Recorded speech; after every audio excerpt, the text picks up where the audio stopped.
Welcome to Restore 2022. Today we're looking at Matthew chapter 9. Now we should remember that Matthew is not a biographer writing a biography in the modern sense of that word. A modern biography begins with a birth and ends with a death and all things between. And Matthew begins with the birth and ends with the death and resurrection of Jesus. But he's not relating all things in between. He's particularly relating Jesus' public ministry. And in order to do it, he divides his material up into blocks. So he has blocks of narrative in which he describes the things that Jesus did and the places that he went, and then blocks of teaching. And he does this 5 times. So he has arranged his material to fulfill his purpose of revealing who Jesus really is. And this passage in chapter 9 is actually part of the narrative block, one of the narrative blocks. Now, the way Matthew arranges his material makes us suppose that all the things he's speaking about in this chapter have tumbled onto Jesus one after the other. The way he introduces each event. Now, I don't know whether this really happened like this or just the way he's arranged it. But for instance, he introduces his material with things like, well, Jesus got out of his boat and came to his own city, and behold, suddenly a paralytic's there. And then he say, and Jesus went on from there, and he saw Levi. And while he was saying certain things, a ruler came mourning his dead daughter. And as Jesus was passing on from there, blind men came to him. It all seems to be tumbling all over, one thing after another, never stopping.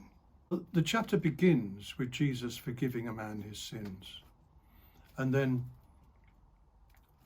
authenticating his authority by healing the man. And throughout this chapter, there is evidence of the authority which Jesus exercises.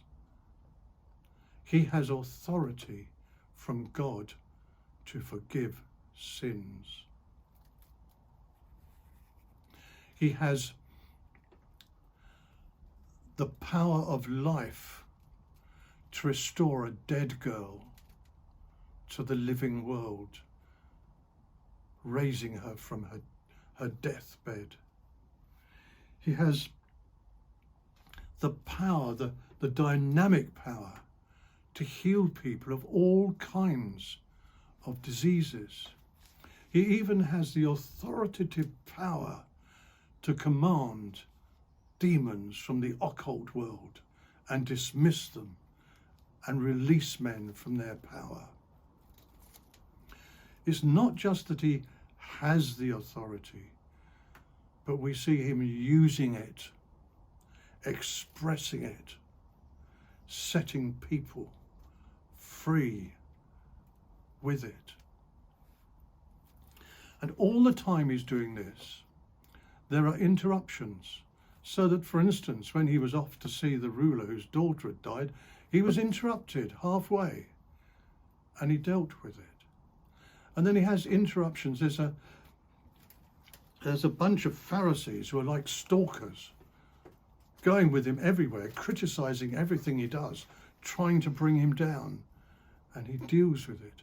And at one point, even the disciples of John approach him out of left field with a request which has got nothing to do with anything he's been doing up to then, and he stops and has to handle it. And you know what's amazing about this, to me at least? We don't see him getting agitated, annoyed, grumpy, wishing to goodness everybody would go away, because he's constantly being hounded by crowds as well. At the end of the chapter, the only thing that Jesus seems to get worried about is that he sees a crowd, and astonishingly, instead of cursing them for hounding his life, he is filled with pity for them. he has compassion on them because he sees this seething crowd like sheep without a shepherd, harassed and helpless. And that's the only thing in this that worries him. And he says, pray the Lord of the harvest then. There's such a big harvest and so few workers. Pray the Lord of the harvest to send out workers. And then, of course, Matthew gets on with it.